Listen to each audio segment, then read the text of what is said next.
Hi, guys, and welcome to my project for Latinxes in the United States.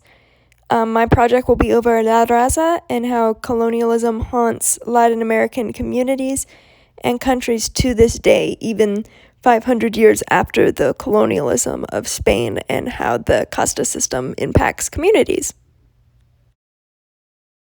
So, in this first part, I kind of have a hypothetical of imagine if a ship came to your home far, far away, had people who speak a strange tongue that you have never heard before.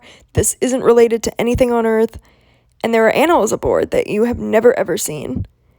And now many of your many members of your family get sick and die. Some are even killed by these new men in the strange land.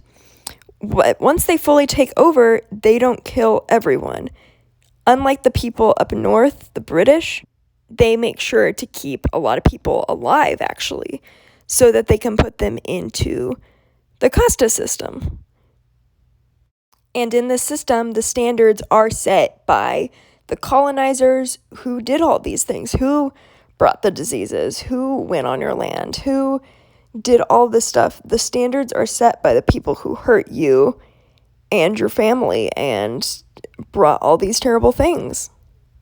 Now, some may say, hey, this happened 500 years ago in the 1500s with the conquistadors, but this still impacts people to this day, even though it happened so long ago. I compared the trauma of the colorism to this ghost. But unlike this adorable ghost, this one is lifelong trauma that is baked into the system, where you are basically set up to only succeed if you match the standards of the Renaissance Spaniards, which is crazy considering they're not even there anymore. They left, and their descendants mixed, of course, with the indigenous population, but those standards still impact people to this day because of the casta system. So basically, when Spain landed there, they didn't do what the British did, which was just basically genocide everybody.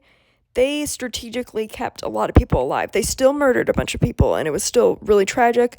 There were a lot of crimes done. It is disgusting. But then they put them in a system called the casta system, where it would benefit you the most if you were Spaniard or basically even born in Spain. Some Spaniards even got points off in the casta system if they were born in Mexico. So if they had both white parents, but they were born in Mexico, they got some points off. In the middle, we have the mixed race, mestizos, who were half indigenous and half Spaniard, or a mixture of the two. This is going to be the majority of the population to this day. Most people have both European and indigenous ancestries. It's not like the US, where it is mainly the European and immigrant ancestors that survive. Most people in Mexico, in Latin America, they will be mixed with the indigenous population, and they are the indigenous people of the land. Basically, the way that Spain made sure that this would happen is they gave the worst stuff to Africans and the indigenous population. So you essentially had to mix with the white people to get anything good. And this was back when, slavery was a huge thing, and it was really seen as bad to have dark features, and anything close to the native population or being black was very much discouraged. So, mejorando la raza is basically bettering the race, and this is a phrase basically very much implying that the only way to better the race, because it must not be good if it's dark, is to intermarry and strategically find partners who are light-skinned, who have European ancestry, in the hopes of your child being able to get better opportunities than you. So basically, mestizos who were, European and indigenous got way better opportunities than the fully indigenous. And still to this day, a lot of indigenous communities, especially in Guatemala, that aren't as mixed, they are in extreme poverty and basically got everything stolen from Spain.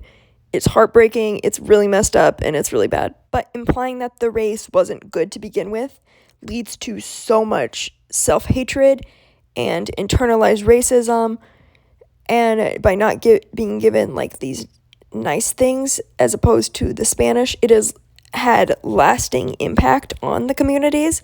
So people feel as if they have to fix their children, even though there's nothing to be fixed, because of opportunity, and they want to choose people of lighter races so that their kids will have better opportunity, which is really, really sad.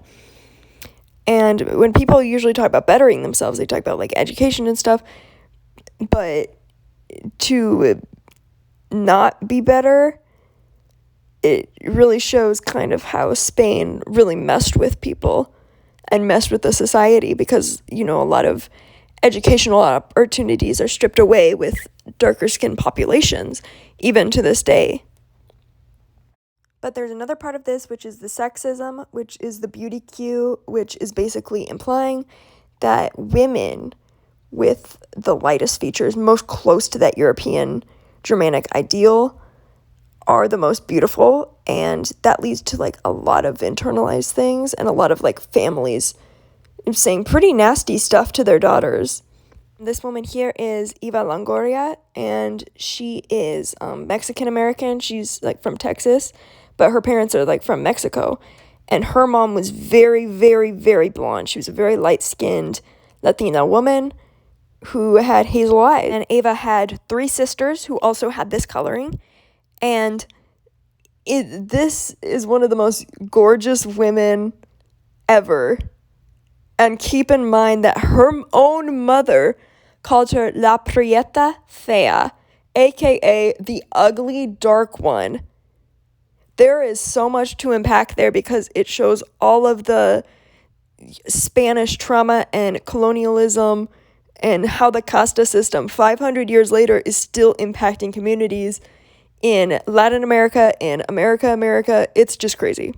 So Goulash Boza describes how there's a real world impact of this kind of sentiment, where, you know, Black populations are far more likely to be stopped in traffic by police officers and to receive the death penalty, which shows a real life impact in these communities, and to be punished in the school to prison pipeline, which we'll talk about a little bit later. It basically shows like real world implications of all this thinking. Some Latin American countries have a little bit looser racial boundaries. One of those is Brazil. But unfortunately, there are still so many problems within the system that leads to extreme racism and colorism, despite there being Brazilians of all shades and sizes and everything. It's very important to note that Brazil was not colonized by Spain. They don't speak Spanish, they speak Portuguese. And they don't have that rigid system, but they, like, most of them are just referred to as pardo, aka brown, in the census. And the census allows you to have different people of the census on your family. So it's not as rigid as other Latin American countries. However, there are still so many problems within the system. For example, Brazil is the last country in the Americas to get rid of slavery. So this like system of slavery was still going on at the time. And even the Brazilian flag shows like this colonialism and this race issue. With the yellow in the flag, it's actually Maria Theresa yellow. I actually went to Maria Theresa's palace for my honors trip in Austria, and that was the Habsburg yellow color, and they were this very, very Austrian Germanic family, and she married the King of Portugal. Not actually her, it was her daughter, not Marie Antoinette, but the other one. And she married the King of Portugal, and this really shows a colonialism issue in Brazil, and people who are darker skinned still are often stopped on the street, asked about like lightening creams and stuff like that. So even though they don't talk about race, it's still very, very reminiscent of colonialism. So the school to prison pipeline is a phenomenon where minority students are heavily targeted for minor things, and then it basically preps them to become prisoners later within the system of racism. Because of controlling images, which are basically images of the media of dark-skinned people as being violent and adultification of men and women. According to researcher Gulash Boza, colonialism is the practice of acquiring political control over another country, occupying it with settlers, and exploiting it economically. So there's no consent there. It is just exploiting another place and basically putting yourself in there in order to exploit the people. So that's why this caste system was a thing, because it makes the people less powerful if you say the only way to be beautiful, the only way to be smart, the only way to be successful is to be light. That is a direct effect of Spain's colonialism. Hi guys, I hope you liked it and I hope you learned something. Yeah, bye.